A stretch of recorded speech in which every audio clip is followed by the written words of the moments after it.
Hey everybody, welcome back to Hollow Weekly. We're your hosts, Nick Rollins here with George Ely. And today we have a very, very good episode with the elections coming up here on the 8th or the 21st, depending on who you listen to. We have a really good episode. We're going to talk about good leaders. Yes. And in Hollow Weekly fashion, some pretty shitty leaders. Yeah, I've got a couple of them. So what do you think, George? You got a good list over there? Yeah, I do. So the idea is, I mean, with the election season, I know we're all waiting for it to be over, but to distract ourselves from having to pay attention to actual politics, Yeah. we thought it would be fun to talk about the concept of leadership in horror movies, so we could actually, find some leaders that don't make us sick when we see them on a screen. But we found both. We found both. We did find both. And I'm actually really excited about this concept because for like the second time since we've been doing this, I found all kinds of weirdo, unexpected connections between my picks. So you'll see when I start going through them. But I would like when I picked one, I was like, wait, that's just like this other thing over here. So my whole list is like a web of connections now. So I'm sorry. I have one movie on here. I mean, all of my picks are justified in terms of whether they were good leaders or bad leaders, but I can explain why some of the bad leaders had good intentions. Sure, but for sure. completely led their group in the wrong path. And then I have one good leader who's only good depending on what your outlook on the dark rituals are. Right. Okay, I'm excited. We might actually, to tell you the truth, we might have some overlap because I have okay. But before we go into our list, we did pose this question on our Facebook page. So we got a really nice response from a lot of the listeners. So I just want to go through some of what they suggested. It was interesting what they were considering leadership. Like sometimes it wasn't just groups; it was like people who were leading like one or two or three people. Yeah, I tried. I don't know. When I think of leaders, like I usually think of like 3+. You know what I mean? You know what I mean? Because like sure. 2's a party, 3's a crowd, sort of situation. But I can totally get like you can be the leader of a cause, right? You know what I mean? I feel like some of their answers sort of fit that answer. Right. Like the one I think we mentioned was like Ripley being one of them. Yep. Good leader. She's great. Well, yeah, she's an honorable mention of mine, so I'll cover her in 1 second. But on great here, at what she does. Great. Oh, as long as you're not in the group. Right. But we'll get to that. We'll get to that later. So Kelly named on our Facebook page. Kelly named Mrs. Carmody from The Mist. Bad ideas, but strong leader. Yeah. Right. So I thought that was cool. And I think we're going to mention that a little later. I'm almost wondering if they had just stuck to her rule book and stayed in the thing. I mean, right. I don't know. Yeah, I do. I mean, they did get those weird bugs in there. I don't know. We'll get to that. That movie's so ambiguous. Okay, so Stan posted I love this. Stan posted a picture of Jack Black running in Peter Jackson's King Kong, pell-mell with dinosaurs behind him, and just put bad leader. Yeah. So well, Jack Black in the Goosebumps film. Yeah, good leader. He was pretty good. He was pretty good. Richard Wise put this post now belongs to Negan picture, right? And he also said Ruth Gordon in Rosemary's Baby, which is really interesting. I thought that was a great answer. Bev put Alice. They keep cloning her, but she's the best. Yeah. Jovan put Van Helsing. Caleb put. So I put an image of Rick Grimes in the photo when I asked the question, and in all caps, Caleb responded with, "Not Rick? Are you crazy?" Dean and Sam. So, and then James put, "It's not a democracy; it's a dictatorship." So that's definitely some leadership thing going on. Vito put Dutch from Predator. Apostolos put Marty from Cabin in the Woods, which I love. We got a couple other Negans. Don put Buffy the Vampire Slayer. I thought about her. Yeah. She always pulls through for the group. For sure. Steve Sykes put Egon Spengler, the real brains behind the Ghostbusters. And then James Franklin had a really thoughtful, great comment. And he was talking about how much he likes 28 Weeks Later, even better than the first one, I think it says. And then he put Zeke makes a fantastic, if reluctant leader in Faculty, and then double down on Ripley.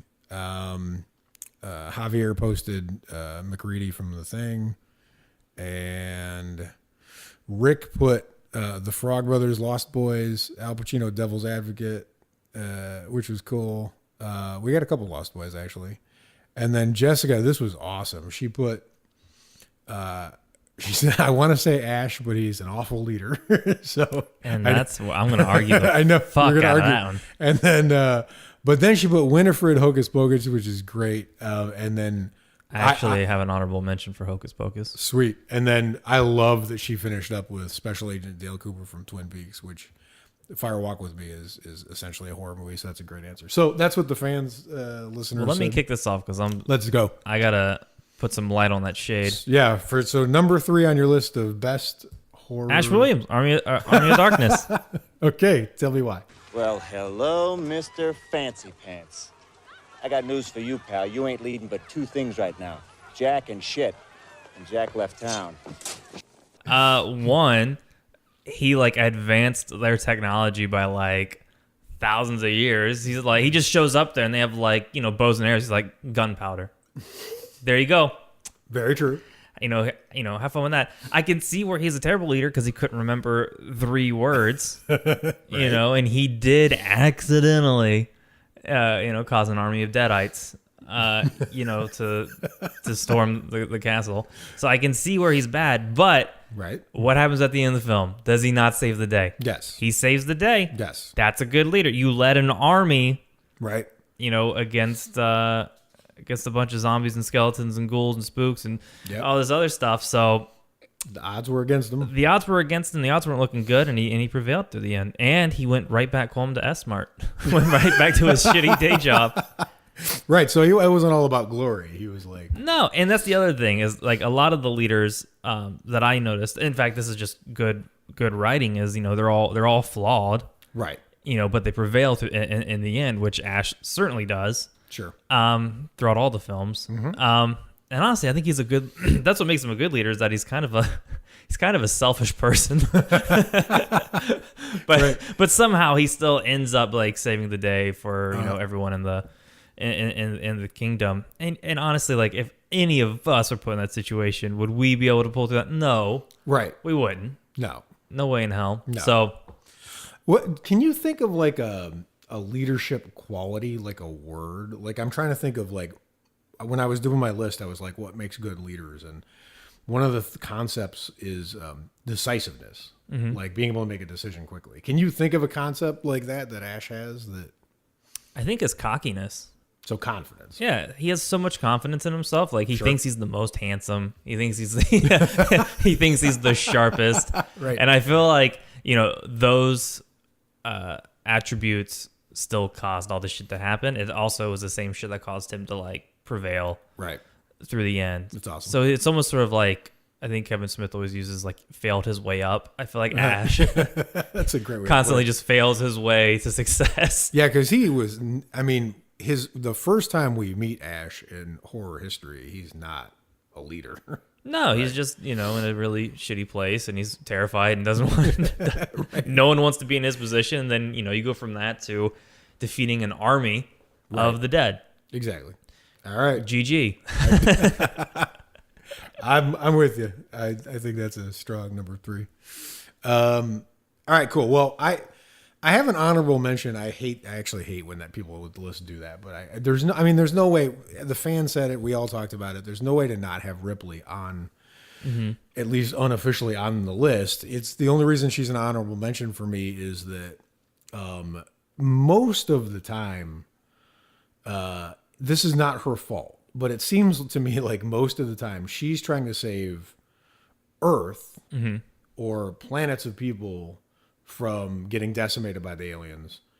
And at the cost of being willing to sacrifice everyone on the ship, including herself, all the time, right? So, I mean, that makes her a great leader for Earth.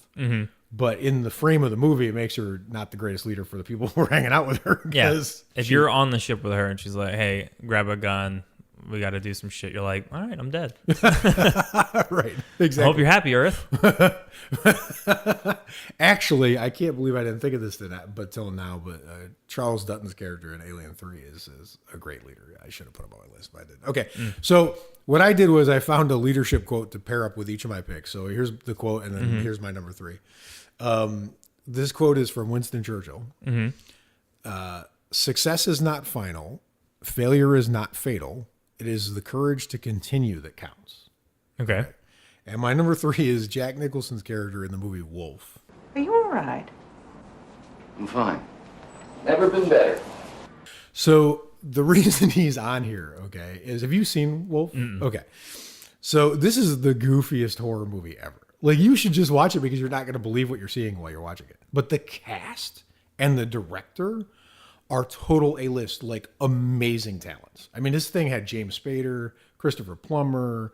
It's directed by Mike Nichols, who's like a legend. Like, this movie was Michelle Pfeiffer is Jack Nicholson's co-star. I know I've seen the poster. Like, I know like the VHS cover of it. Right. Well, and this is a VHS feeling kind of movie, actually. But I'm not going to go through the whole plot or spoil it or anything. But basically, well, actually, I probably am going to spoil it. But there's no way to talk about the concept of leadership without spoiling it. But what happens here is he's the head of. He's working at a publishing house. So he represents writers. And he's kind of like a weak guy. And he gets pushed around. Jack Nicholson's character, sorry. He gets pushed around. James Spader kind of gets demoted, takes his job. And he turns into a werewolf. And it's the best career movie he's ever made. Because now he's assertive and strong and tough, whatever. But what happens is this little core of people around him. So this little core of people around him that work with him, they're super loyal to him, which is a true sign that you're a good leader, right? They don't want him to get fired. They're super sad. They'll follow him through anything. Why are you cracking up? I'm going to add something werewolf related to the end of this that you're going to love and the fans need to watch. Yeah, cool. But what happens is this guy that's working for him is David Hyde Pierce is playing him. We've briefly mentioned this film. I've told you this cast is amazing. Yeah. So the movie's ridiculous, but it's awesome. But what happens is this guy, Jack Nicholson defends his job. He gets really cutthroat, and he steals all the writers from under the publishing house and threatens to take them all with him. And the publishing guy freaks out and gives him his jobs back, and gets rid of James Spader. So, his people stay with him. He makes the right moves. He's a werewolf, right? Yeah. And then at the end of this movie, here's what he's accomplished. He's gone from a weak, unemployed guy sailing into the end of a depressing life to being a charismatic, strong guy who has a relationship with Michelle Pfeiffer and is thriving. Well, he was thriving his job, but then he basically turns into a werewolf, so whatever. But I wanted to put him on the list because it was hard to find for me characters in horror movies where everyone that could see their qualities stayed loyal to them through the whole process, which is what happens here, right? Yeah.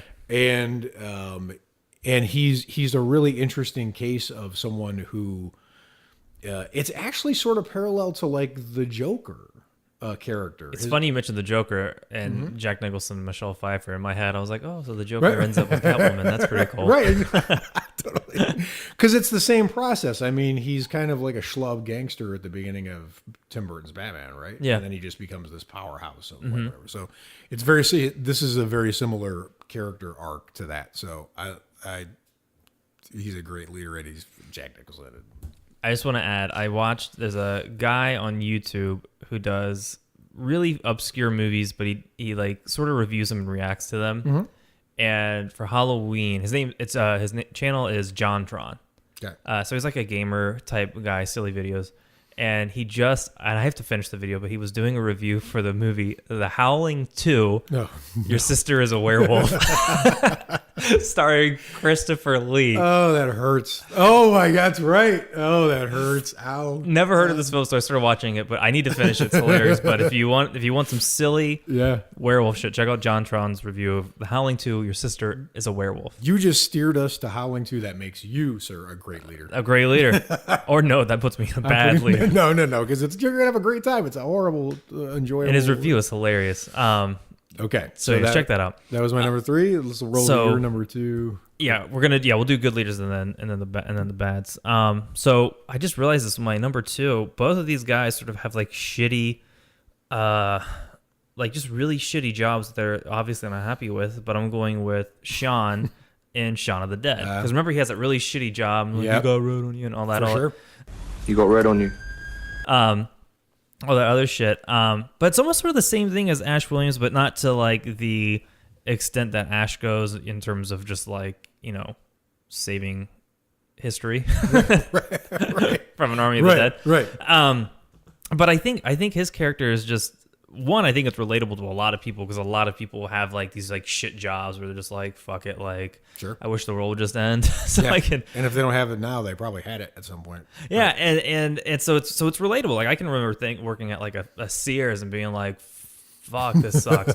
But I just love how his character, even in the beginning, just doesn't acknowledge like all the zombies around him. The world's already collapsed. Right. Doesn't care. He's just like, I just wanted to go to the store, grab a snack, come back and wait. Right. But what I also like about him is like, same thing with Ash. He had like one determined goal, and his was just to save the girlfriend, go to the Winchester, wait for the whole thing to blow over. Yeah, for sure. And I think in terms of just leadership, like, he's another flawed character that still pulls through in the end, except for his friend but his friend sacrifices himself. So it's completely different. But I think Sean is, if the zombie apocalypse happened now and I saw him and his crew running down the street, I'm like, hold on, wait up. I'm joining you. That's a sign of a good leader. I noticed a lot of good leaders were coming from zombie films. Yeah. But I feel like Sean's is probably like the most reliable out of all of them, because a lot of them are like, they're very tactical, or they have like some sort of army, like, we're gonna figure this shit out. But Sean's like, grab something, we're gonna go to the pub, wait. And honestly, that's probably the best. Dawn of the Dead couldn't really afford to do it because they were invaded by the dead. Eventually broke in. So I guess same thing happened with Sean, but I don't know. I just feel like Sean, I could trust him. And it's not a dictatorship with Sean. So if you have a good idea, like, hey, maybe we shouldn't go this way, he would listen. So his leadership qualities are: he's determined, he's focused, he's got a goal. He has a plan. He sticks to the plan the whole time. He's inclusive. He'll take your input. He had one goal the whole fucking movie. He was like, we're gonna go to this spot. No one else was like, another spot. Nope, this is the spot we're going to. Goals. You list those attributes. I want this guy for president. I'm sold. Yeah. I'm sold. That's in fact, his president, his office will be in the Winchester.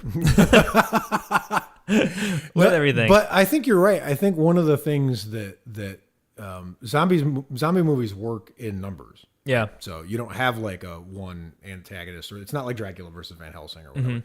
So you're going to necessarily have leaders in that construct because you just have numbers of things moving around. Yeah. Right. I also, if you compare him to like Rick Grimes, like I think like Rick cares about his group, obviously, but I feel like Sean had like his really close people. He had his friend, his girlfriend, his mom. He didn't like the stepdad or the random boyfriend guy. Remember that guy, that nerdy guy? But he tolerated them. Yes. Throughout the whole thing, he's like, I don't like you, but we're gonna need you to survive this. So I feel like, compared to like, I don't know, I feel like. No, he's funny. He's tolerant. I would go for him over Rick. I can't believe this is your number 2. It should be your number 1. No, my number. We'll get to my number 1. I have a triple whammy with my number 1 good guy / my number 3 bad guy. But then I have this weird other good leader that I just want to throw in there because I would follow him to hell and back. All right. So that's my number 2 good guy. All right. Good leader. Good leader. So my number 2 good leader, the quote that I paired with her is from Arnold Glasgow. One of the tests of leadership is the ability to recognize a problem before it becomes an emergency. Oh, that's nice. That's a really useful Yeah. skill, right? So my number 2 is Nancy from Nightmare on Elm Street 3 Dream Warriors. Okay, now I know that it doesn't end well for a lot of the characters that are sort of in her charge. It doesn't end well for anyone in Nightmare. Right. No, I'm going to admit that in the beginning, but one of the reasons that character impressed me, first of all, this is her one shot to lead and or to like try to save a group. And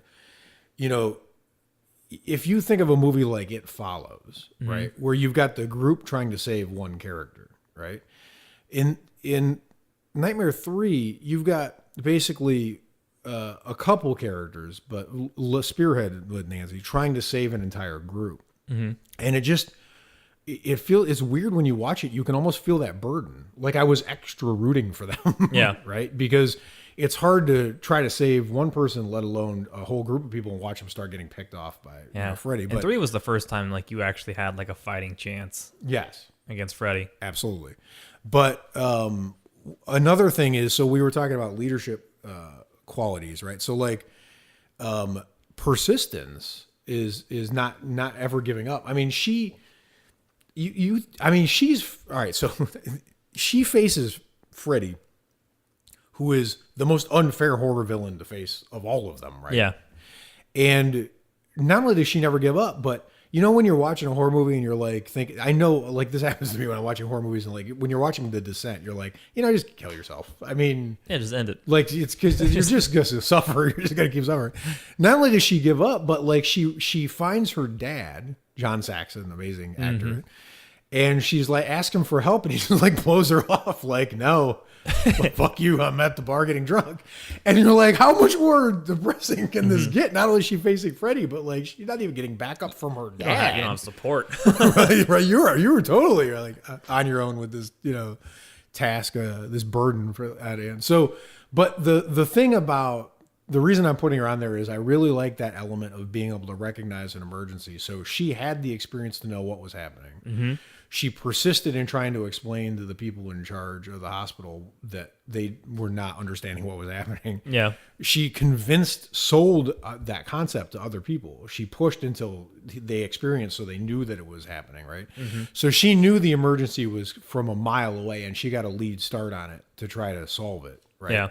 Which I think is like, in horror movies are good at having people in those situations, but she's one of the most iconic characters, and Ripley does the same thing where like the other people on the ship are like, no, it's fine. It's like there's some equipment broke. She's like, no, it's an alien-shaped hole. Yeah. There's aliens on the ship, like she knows whatever. But this one, because Nancy's in such an unfair position and she's trying to describe something so bizarre to people to get them to believe it. Right. I'm putting her on there for guts, persistent, recognizing emergencies. She's my number 2. Go Dream Warriors. So, all right, I'll do because I had like a fourth one, but I'll put this dude under honorable mentions for who I would want to lead me. Now, I don't have a quote for him, but if it would be Benny, you're on the wrong side of the river. So, if you know that quote, I'm talking about Rick O'Connell. Yes. From the 1999 version of The Mummy, played by Brendan Fraser. Who the hell are these guys? Priests. Imhotep's priests. All right, then. Who I just wish would come back to like, he was so good in those movies, and He was. but I absolutely love his character. Like as I was a young dude when the movie came out, and like he was just like, I guess the way some people viewed James Bond is like how I viewed Rick O'Connell's character. Like he's just like this manly fucking badass. That's a great way to put that. Yeah, he's like the guy who like I wanted to be him, because he's like, he's like this like strong, handsome guy. He has like the always dual wielding the pistols, blowing Mummy's head off. Right. He's a war veteran. Right. At the beginning of the film. Yep. I just really, and what I really liked about him is he got thrown into the whole situation just because he had been to that area before. Right. He was out to be hung, and then Evie saved him. Well, all three of your choices got thrown into their situations. Yeah, they all did, but his was. I mean, he was being hung at the moment. Right. Exactly. Okay.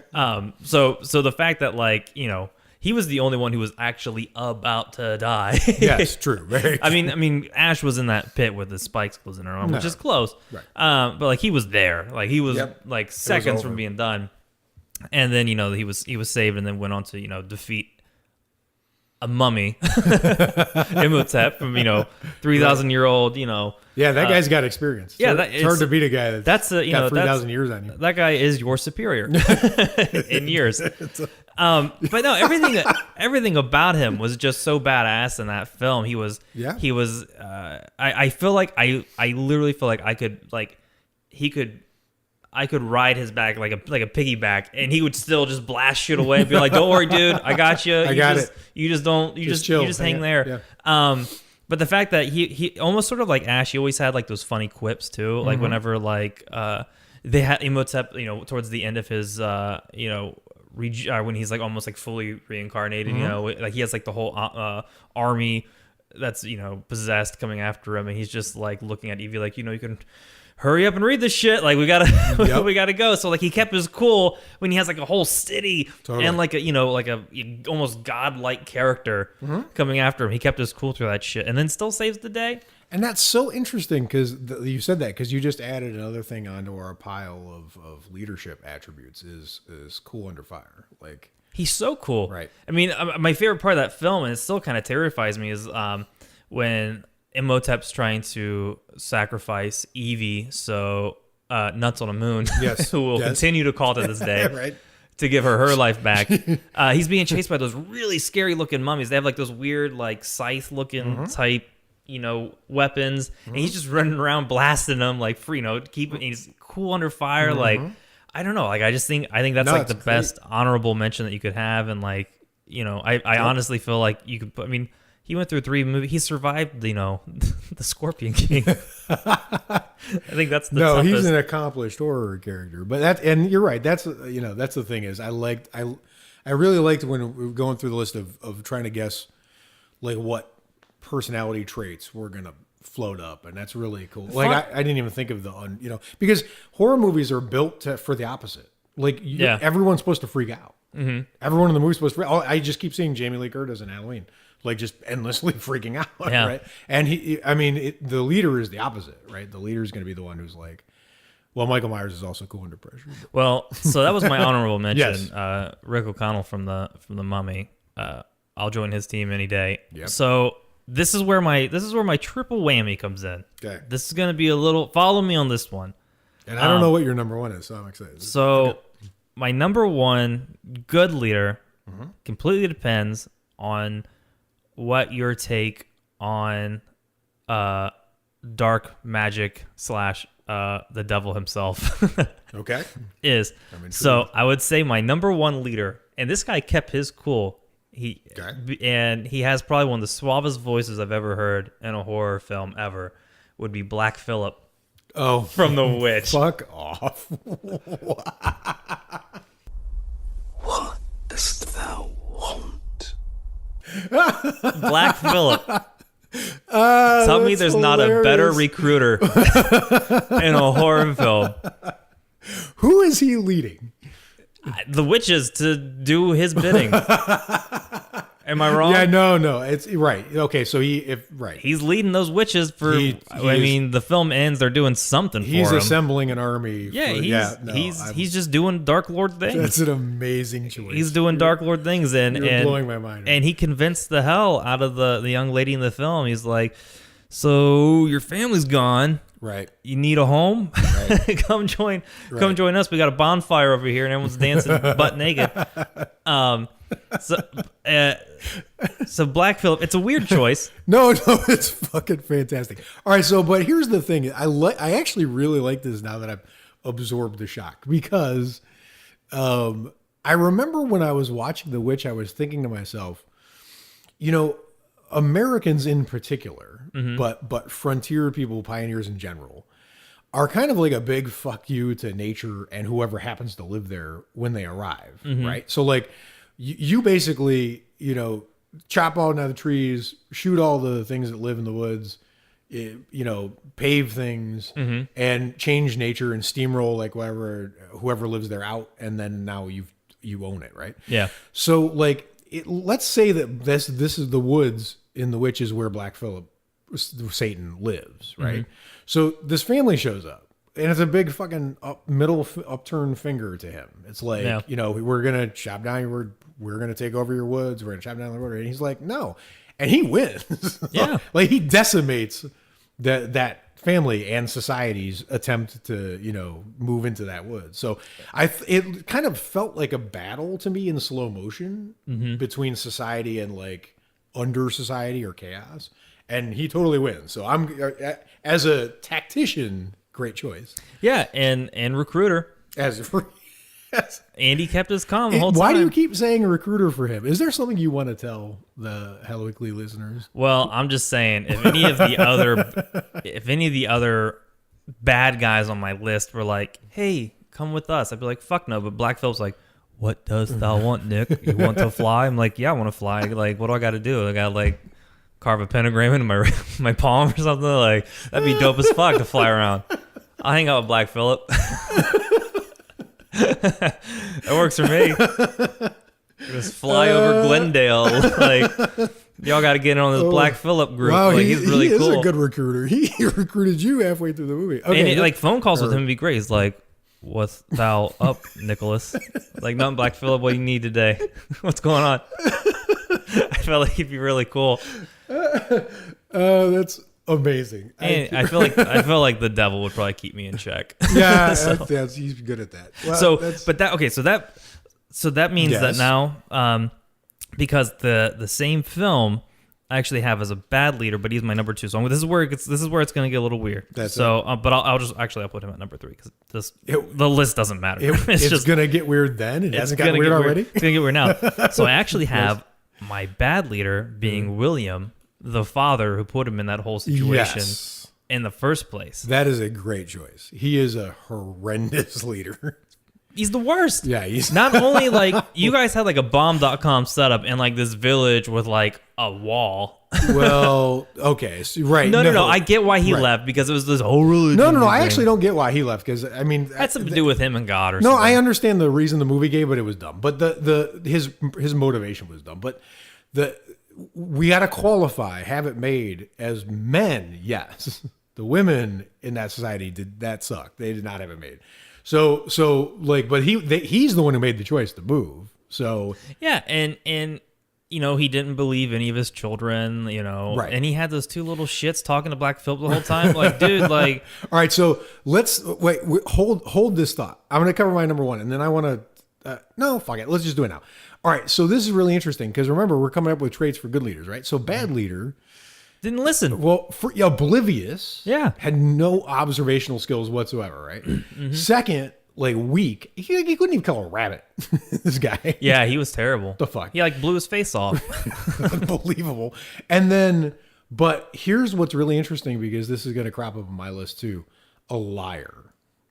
Mm-hmm. Liars are not good leaders for the most part. Like some of them can pull off like whatever, but he was a really bad liar and it undermined like whatever. And as soon as people realized as soon as his wife realized that he was lying, he lost all support or trust or like whatever he had, which meant their whole with the shambles pretty quick. Yeah, exactly. So yeah, I think being deceptive, bad leader. If William's like, in his really cool deep voice too, like, "Hey, we're gonna go start a village," I'm like, "Go fuck yourself." Like, I'm not joining. I'm joining you. Okay, so that's I just got to cross that back up. Okay, so do your number okay. 1 good guy. All right, I have the best horror leader in horror movie history. I'm than sorry. The devil. I'm sorry.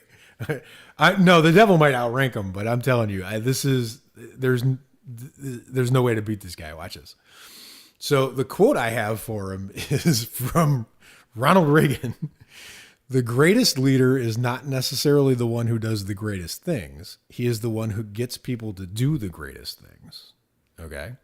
So the best leader of all time of horror movies, Big Daddy, Land of the Dead.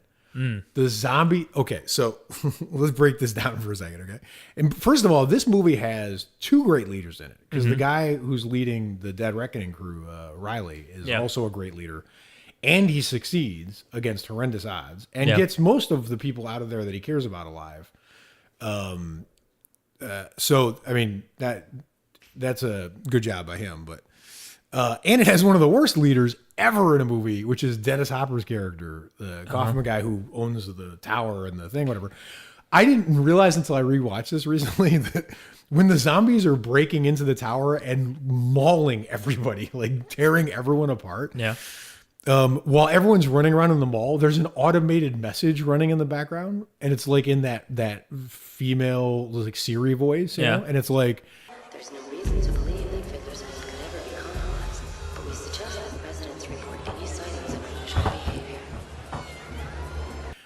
Mr. Kaufman has your safety in mind, so everyone really, Mr. Kaufman is this. No one can get in here. It's just everyone relaxes. Like it's literally people are like getting their heads torn off and their eyes eaten and like whatever. This thing is playing in the background. That is a sign of a bad leader. So, but regardless, we're here to talk about Big Daddies. Okay, so the zombie who's the gas station attendant in the beginning of this movie.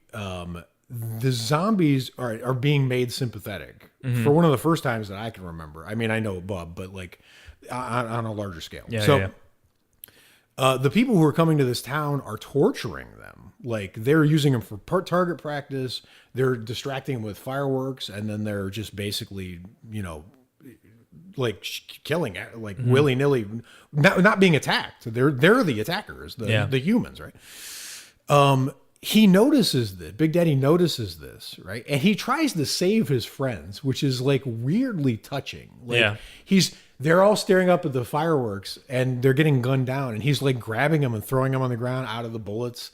He's like trying to grab he's holding his one friend, and the machine gun cuts his head off. So he's holding his head, and the head looks over at him like, what just happened?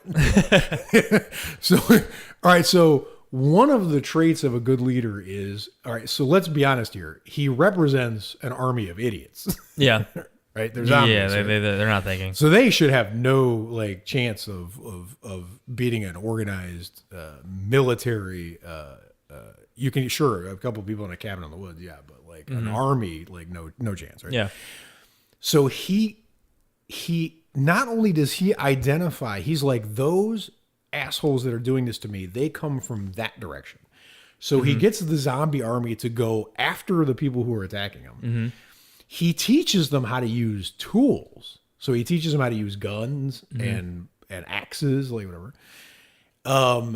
And he teaches them that they shouldn't be afraid of water by doing what a great leader should do, doing it himself. Yeah. They're all standing there at the bank of the river, and he's like got his foot out, and he doesn't want to do it. You can tell, but he's like, you know what? I want to kill and eat some people. So he just drops in the water, and the other zombies, their facial expressions when he disappears in the water are classic because they're trying to learn, but they're like, wow, learning may be bad because look what just happened. He disappeared. Fuck that. And then he pops out on the other side, and they're like, oh. Lunchtime. So he has a purpose, he has a strategy, he has a goal, he beats odds. He's all about self-improvement. Yes. Right? Yes, he is. On the way. And he has like this sad quality about him. So like one of the things I did not remember out of this movie, but I think is a super cool touch, is in the last scene, one of the last scenes, Riley, the guy who has the Dead Reckoning, the truck with all the weapons in it, he sees Big Daddy walking across a bridge with a group of zombies that he's had with him the whole time because he's a leader. And the girl in the Dead Reckoning truck is about to open fire on them. And it's about to be the reverse of the end of the original Night of the Living Dead. where you follow a character, you care about him, and then he just gets popped for no reason. Yeah. Right? So is this about to happen again? Like they're about to shoot this guy, the zombie that you've been following the whole movie, right? And Riley goes, no. They're just looking for some place to go. Yeah. They're just like us. Just let them go, whatever. But the reason he's doing that is, one, he's like a empathetic kind of guy. Yeah. But two is, you can see when they see each other, Big Daddy sees him, he realizes there's this sad, interesting, smart quality about this zombie. And he doesn't want to just waste him for no reason, right? So like he's got it all. Like he's charismatic, he's smarter than whoever's around him. Yeah. Big That's Daddy. a great choice. He's great leader. I loved that movie. Yeah. It was a great movie. Totally underrated. Wasn't that like the last Romero film that had a theatrical release? I think so. I mean, that was his best reviewed film. They slashed the budget, I heard, when they were making it, so it didn't come out quite like the way. Still came out good. Yeah. I still really enjoy it. In fact, I need to rewatch it now. But I mean, they slashed the budget, but you're slashing the budget on a guy who made Night of the Living Dead for like $4. So like, he's like, whatever. it's like he actually had a joke I loved of his where he said that Dennis Hopper, who's an amazing actor, but I mean, he was, he couldn't have been cheap because he's a legend to put in the movie. But he said that George Romero said that Dennis Hopper's cigar budget was larger than the entire budget for the original Night of the Living Dead. So you're a terrible leader, Dennis Hopper. Come on, like what are you doing? Slash the budget for a good horror film. So yeah, number one. Oh well, you have to make up that Texas Chainsaw 2 money or whatever. You totally do. Which one he was in? All right, let's go down into the bad leaders. I've already depths. named William. Yes. I loved his voice in that film. It was like, I just want to hear you do Black Phillip for another half hour. So I already did Williams. So since I got 2 more, you go ahead and kick off some. All right, some bad. I mean, there are so many bad leaders in horror movies. Like it was really hard to get down to 3, but this is kind of just going to be a random. It was hard finding good leaders. Yeah, no, like effective leaders. Yes, like Black Phillip. Like that. All right, my quote to kick off my number 3 choice. You got quotes for bad guys too? I do. All right, Abraham Lincoln. You ready? Vampire hunter. Great leader. Nearly all men can stand adversity, but if you want to test a man's character, give him power. Oh, that's a great way. I can see how that's going to go with the bad guys. Yes, yeah, exactly. So bad leader number 3 is Greg Stillson, Martin Sheen's character from The Dead Zone. This is not necessary, Mr. President. We have a diplomatic solution. Mr. Vice President, Mr. Secretary, the missiles are flying. Hallelujah. Hallelujah. Okay. Did you see the original Dead Zone? I've seen enough of it, like watching it with my dad on Sci-Fi Channel a while back. Like I know the ending. Yeah. Okay. Cool. So the handshake thing. Yeah. Exactly. So, but the thing is, so this guy is, he has qualities. I mean, a lot of people right now are comparing him to Trump. There's actually people who are like editing Trump into clips of the Dead Zone because they're afraid he's going to start a nuclear apocalypse. But this guy has a lot of traits that an effective politician would have. He's ruthless. He's determined. He's smart. But when you think about what's going to happen here, is he's going to nuke the world? Yeah, that's sort of the ultimate ending. You're a terrible leader, right? But he's also he's completely delusional. He's all about himself. He's selfish to a fault, right? But he's only leading people into believing in him. So because he wants to fulfill what he thinks is his important destiny, which is a completely insane starting a war, nuclear war with whoever. I don't even remember who he's, probably Russia, but whatever. So absolutely horrible leader. Don't trust this guy. Don't vote for him. Martin Sheen. That's crazy. Boo. I worked on a political ad with him once. Did you? Yeah. He's from Dayton, actor. So he was really excited. But I should have shook his hand and see if I had the Chris Walken. Chris Walken I wonder reaction. how many people do that to him. That's got to be annoying. Everyone on West Wing shook his hand and did that fucking lean back thing. You probably would have just shook his hand and have seen a picture of his son going nuts. Yeah. Well, it almost. Did you ever see the Saturday Night Live episode with Chris Walken? He works at the office and he's shaking everyone's hand. Yes. That's all I think about when I think of that zone. All right. Okay, so I'll knock out. My number one is. I'm debating if I should switch those around just because it's not really. I'm gonna switch it around. All right. Because I think the guy I originally had for 3 is probably.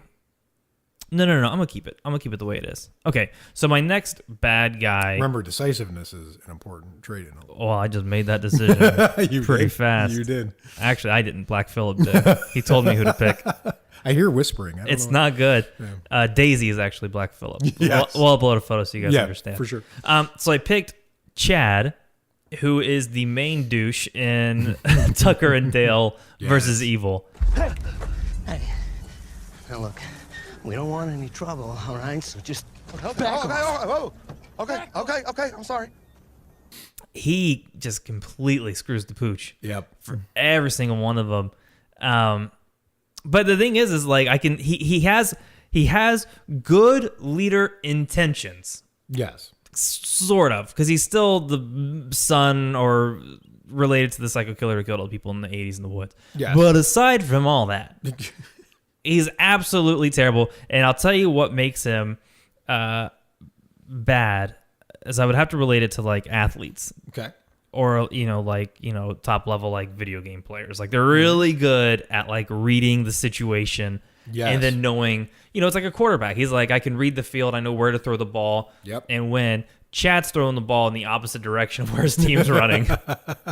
He is. He's looking at the field. He's not, because the one thing that I hate is another bad leader quality, he doesn't listen. He doesn't try to talk to Tucker and Dale throughout the whole thing. Right. Because, he's just seeing them pulling up his girl out of the water, rowing away with her. He's seeing his friends, dying in the woods from these guys. But not once does he be like, hey, maybe we should like see what's going on. He's like, those are killer rednecks in the woods, and we got to kill them. Yep. Horrible leader. Horrible. I don't want him. And there you go. That's another trait for bad leaders, jumping to bad conclusions. Yeah. Making bad assumptions. All the time. Yeah. Every decision he made sucked throughout that whole film. I want to see a flowchart of his decisions. And honestly, they all made bad decisions. Right. But he led the charge and like, don't trust those rednecks. They're going to die. They're going to kill us. We got to kill them. Yep. And he's probably like the only one who really just kind of like got his group to die in the most horrific ways possible. Yeah. Not even on purpose. Like you got your group of friends to die to a threat that wasn't even a threat. Yep. You suck. Yeah. That's Chad. Unique, right? And he was cursed with bad luck, because I'm not sure there's ever been a great leader named Chad. No. I can't think. Sorry to any fan named Chad, but no, you're perfectly good people. You're just not leaders. Yeah. Please don't lead me. Twitter handle @Nick. Yeah, do that, because that ain't me. Go ahead. Yeah, go ahead. Get those people. So Chad from Tucker and Dale versus Evil for leading his whole crew to die for no apparent reason. I'm with you. I don't trust people named Chad. Just kidding. All right, so my number 2. This is really dear to my heart. The quote is Lyndon Baines Johnson. Doing what is right isn't the problem. It's knowing what is right. Okay. So my number 2 horrible leader is Dr. Moreau. What the hell? What a clusterfuck this guy is. Are you talking about the character or the actor? The character. No. So, okay, now let's get this out of the way. I'm talking about the amazing must-see Island of Lost Souls from like 1932. Original version of Dr. Moreau. Oh, I didn't even. I mean, I saw parts of the other ones, but they don't hold a candle to this movie. This Gotcha. movie is amazing. Okay, they're all essentially the same plot, but so Dr. Moreau. This is what I wanted to put one person on the list whose leadership role was a little different, and in his case. The reason it's different is because this is a leader as parents. Okay. He makes these creatures. Yeah. They don't exist before him. Right. So he has responsibilities to them. All right. So first of all, you can't be a good leader if you have something in your island called the House of Pain. You're automatically disqualified from being a good leader. But I mean, he creates these creatures, this problem, this half man, half beast. He tortures them, right? No good.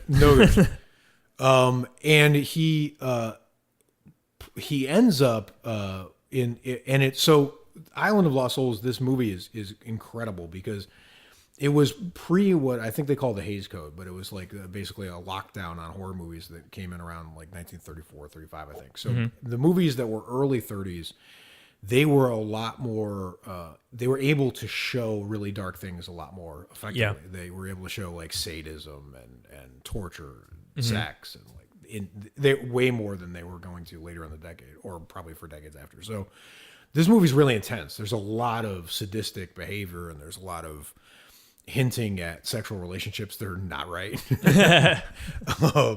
And you know, in the midst of this all is Charles Lawton plays Dr. Moreau in this movie, and he underplays it. He doesn't chew the scenery. He's so like calm and relaxed with all this bullshit happening around him. And he's one of those people who's focused on a bad goal. Like, right?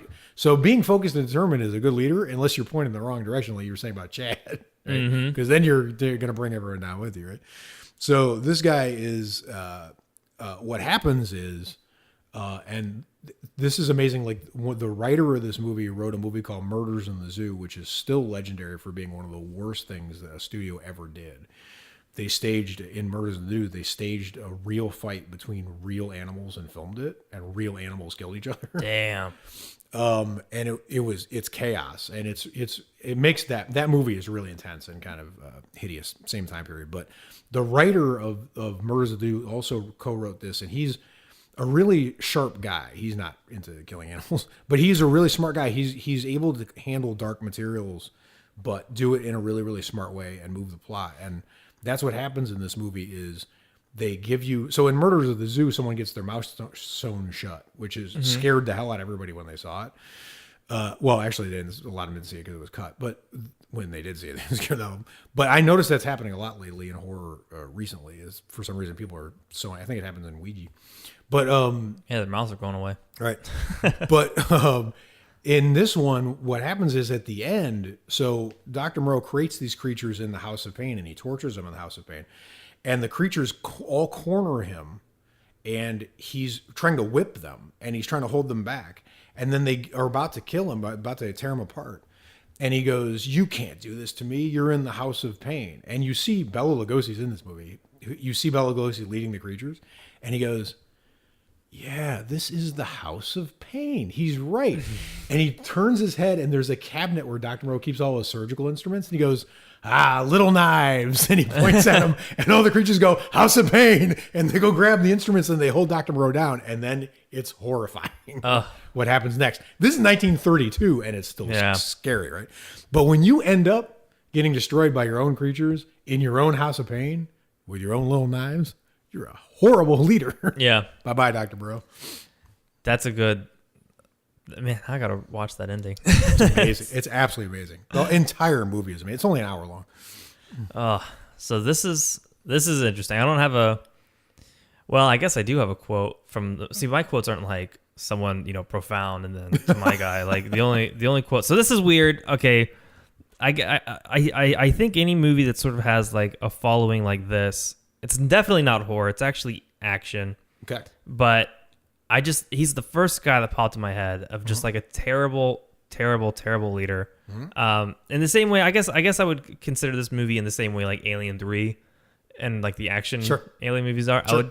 I would say it's somehow in that realm. Okay. But I'm bullshitting. So I'm purely bullshitting you. I'm feeding You're you bullshit. honest. You're a good leader. I'm a good leader because this is a bullshit answer. It's not a horror film, but I love this fucking movie to death. Okay. And the character is Luther, who is the leader of the Rogues from the Warriors. I haven't seen it. Oh, I gotta okay. watch it. So Luther so you have all the gangs. You have the Warriors, you have the baseball, you have the Furies, you have like the I forget what like the big. There's like one big gang who like practically rules New York City, and then you have like the gang on rollerblades. Tons of gangs, right? Okay. And so they want to have this big meeting where all the big gang realizes, hey, if we get all the other little micro gangs together, we outnumber the cops like 4-1, and we can roll New York City. So this is like that movie M, where they're like, we're better than the cops. The criminals just gang. Yeah. Imagine that, but like on like a New York City level scale. So all the gangs get together, and Luther, who's just a little bratty shit, right? So they have the big guy, Cyrus, I think. You know, he's doing that big speech. You know, the "Can you dig it?" And you know, like let's all get together. Mm-hmm. Luther pulls out a gun and shoots him dead, right in front of all the gangs, and then he blames it on the Warriors. And he goes, "It's the Warriors. The Warriors did it. Everyone get the Warriors." So he pins the death of like the guy who's going to lead New York. Wait a minute. Oh, it's not exactly horror, but holy shit, you just made me think of the whole Rise of the Planet Apes arc, right? Oh yeah. Yeah, doesn't he fake kill the with Caesar and what's that piece of shit name? Right, but Caesar's an amazing leader. Yeah. Okay. So Sorry. it's similar to that. So Luther blames it on the Warriors, and now you have every gang in New York City trying to pin down the Warriors, why they make it from point A, which is wherever like Central Park or something like that, and they have to make it all the way to Coney Island, avoiding essentially everyone in New York City while trying to live. Good luck. But what makes Luther a bad leader is word eventually gets out. The Warriors make it back to Coney Island. The big gang eventually figures out that it was Luther from the Rogues who killed him and botched this whole thing. Mm-hmm. And so the movie ends with basically the big gang cornering Luther and like what's left of the Rogues and murdering him. And the thing that makes him shitty is, one, he never took responsibility. Right. He never once was like, towards the end, like, yeah, I did it. He was a weasel. Right. The entire time. He led his entire gang to death. Yeah, at least Dr. Moreau went down by himself. Like he was like, this guy took out. He's like, this is the house. This is my house of pain. Right. It might not be anymore, but it was. Right. He was a baby back bitch from the beginning to the end. And he was cocky too. He did the whole Warriors come out and play type deal. And that's so weird because there's a great moment in Island of Lost Souls where Dr. Moreau like all the whole horde of animals is getting out of hand, and the people that are staying with Dr. Moreau or imprisoned by him, the humans, are like, they're rioting, they're going nuts, they're like whatever, and they're like, let's hide in the house and lock the gate. And he's like, no, I'm going to meet them. And he walks up to this crowd of angry, freaking out. Don't be cocky. Yeah. And Luther was sure as shit was cocky. He was like, bad trait. And he sort of, I think he pretty much like admits it at the end of the Warriors, or the Warriors know it was him, right? Hobbs, because they didn't shoot him. But see how interesting this is? Sorry, because it just occurs to me, like, we identify cocky confidence as a good trait for leader with Ash, right? So I guess it's just. But he had good intentions. Right. This guy was just a douche trying to disrupt everything. Right. So confidence isn't enough. Ash knows the difference between good and evil. Right. Like in his heart, I think he's a decent guy who's just incredibly flawed, while I think Luther is a horrible guy who's also incredibly flawed. I don't even know this guy, and I think he's flawed. I just Googled him, and his wiki is he's got the personality of a schoolyard bully. His most outstanding attitude is he's a psychotic yet also cowardly. Yeah. Good combination. Yeah. Yeah. No so, and he certainly is cowardly, and I think if you're the leader of a gang, like the Warriors, who I think was Ajax was the warrior. I think it was the guy who played Dexter's dad. No. He was sort of like the tough guy in the group. I forget who the main leader was of the Warriors, but like he had this like toughness. He's like, we're gonna get through this. It's not gonna be easy, but stick together. We'll outrun the cops. We'll outrun the gangs. We'll beat the shit out of anyone who comes through. That's the way to do it. Luther is like, I'm gonna hide in my car with a gun, and I'm gonna cry about it at the end. He even whine. He has like the perfect ending for a villain at the end, because he before he gets the shit beat out of him, or I think he gets something happens to him. He gets his in the end, but he the way he whines, he goes, No, it wasn't us. It was them. warriors. It wasn't me. It was the Warriors. It was the Warriors, man. He just has this crybaby, Trump whine at the end, and then he gets it. And I'm like, fuck you, Luther, you piece of shit. Terrible. The Warriors all the way. All right. So not horror, but a good example. Of the worst leader ever. He sounds terrible. And all right. Cool. Good number one. My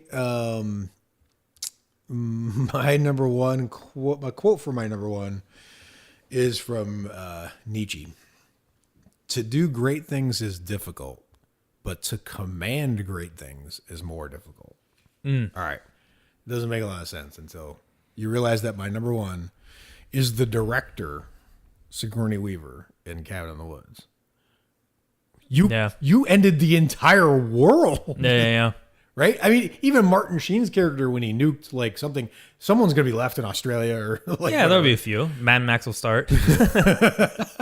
Right. Yeah, exactly. It's a prequel to Mad Max. One leads right to the other, but not with Cabin in the Woods. Not with Cabin in the Woods. Okay, so hallmarks of a bad leader. Okay. First of all, you're lazy. We never see you. You never do shit. You just set this thing up and let everyone else carry out your duties. Mm-hmm. Your crew is incompetent and out of hand. They're very out of hand.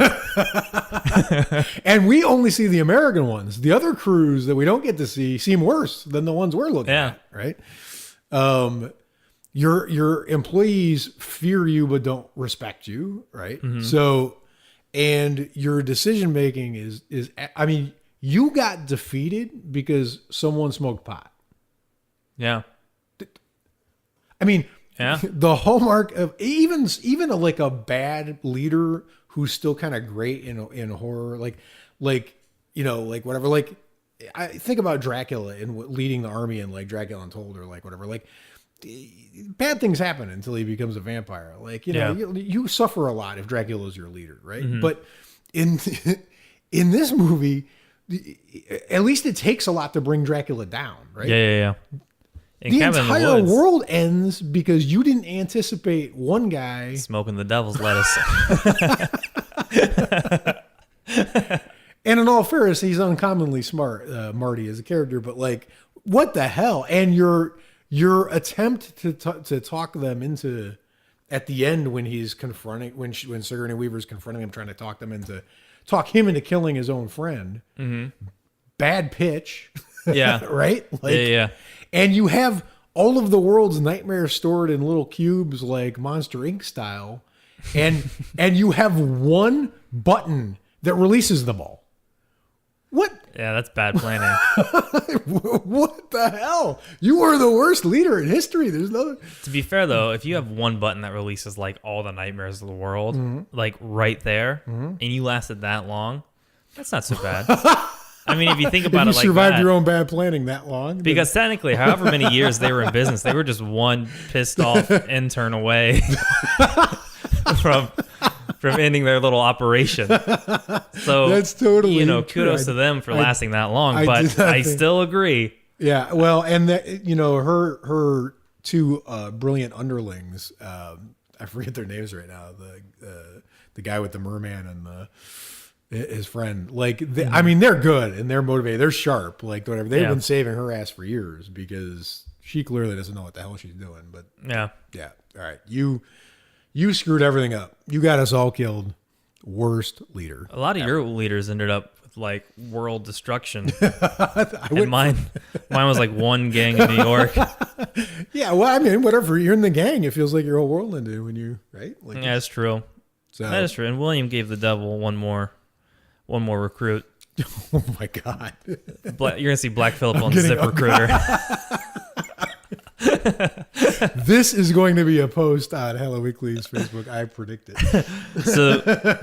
So there you have it. Good leaders, bad leaders. Well, we missed a ton. Like we had a good conversation about bad corporations. Yes, we talked about Wayland from Alien. Yep. Umbrella Corporation, which I think is probably like the most famous one, the Umbrella Corporation for sure. With the T virus.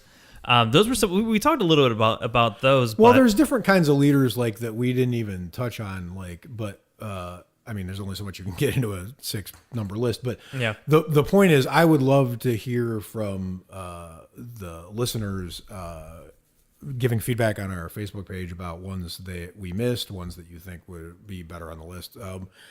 Just while we were talking, I was thinking about the leader of the Lycans from Underworld, right? Like, Yeah. Like where you were all these like treaties that the vampires and werewolves are doing back and forth, and Very political. Yeah, for sure. So I mean, there's a lot of great examples we missed. So hit us up on the page and tell us. The other one that I didn't want to, because I always like there's like 4 movies I'm constantly stroking, and I didn't want to re-stroke Red State. Right. The preacher in that film. Yeah. Terrible leader. Totally. You know what I mean? Absolutely. So, I mean, there's just a ton, but yeah, there's so many. So let us know. Yep. What your good leader is, what your bad leader is, in before Hillary and Trump answers. But you guys, if you're listening, get on this, because Black Phillip will be recruiting you shortly, and then that is true. I You're don't going to even answer know. the phone, and you're going to think it's Samara, or whoever telling you 7 days, but then you're going to be met with the silky smooth voice that is Black Phillip. Oh no! If the writer of The Witch is listening, please have Black Phillip read bedtime stories. Doesn't the writer of The Witch make one movie like every 8 years? Doesn't matter. They're great. That's true. Have Black Phillip fill in the off years. So let us know what your good leaders are, your bad leaders are. Like us on our Facebook page. We have a continuously growing community who's also giving us these fantastic answers, which we love to read. Yeah, thank you everybody for your feedback on the show. And if you want to go the extra mile, give us a review on iTunes. Yeah, we'd really appreciate it. Apparently those things are worth a lot in terms of podcasting. For sure. So yeah, if you like Black Phillip, give us 5 stars on iTunes. It's not a big deal. Not a big deal. If you don't do it, he'll probably tell you to. Just what? Yeah. Don't make it just awkward. Ask Black Phillip. Just All of a ask sudden Black we'll have Phillip. like a million. Yeah, and you'll know when we get enough reviews, because I'll be flying over you, talking about how great of a recruiter he is. I'm looking forward to it. Oh wait, you're gonna be naked. Never mind. All right. Good Yeah, luck. sorry guys. All right. All right. So until next time, it's been Hollow Weekly. October's over. So sad, but Halloween will be all year round with us. Yep. So, all right. Thanks, guys. Black Phillip rocks. Bye.